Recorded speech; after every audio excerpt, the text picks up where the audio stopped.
देखिए, पहले तो मैं बहुत बहुत शुक्र अदा करती हूँ कि मेरे कायद और मरियम बीबी ने मुझे काबिल इनाफ समझा कि तीसरी दफ़ा MPA बनाया। और आपने देखा है कि कितनी रेजोल्यूशंस लेजिस्लेशन पे मैंने काम किया।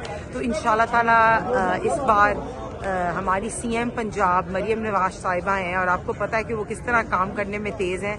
तो अभी से उन्होंने पंजाब का रोड मैप का प्लान दे दिया है।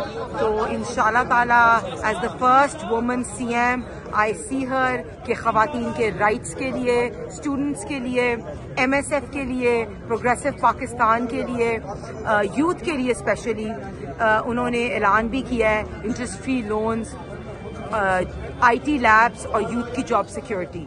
तो हम बहुत लुक फॉरवर्ड टू कर रहे हैं। इंशाल्लाह बहुत जल्द आपको रमज़ान पैकेज भी जो है उसकी भी पता चल जाएगा कि कितना बेहतरीन रमज़ान पैकेज जो है उन्होंने बनाया है। तो बहुत एक्साइटेड हूँ। आपको पता है कि ख़वातीन के होते हुए ज़्यादा सपोर्ट फील करती हैं।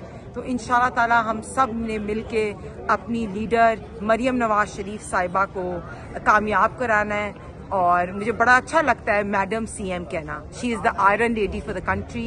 She is actually the iron lady of Punjab.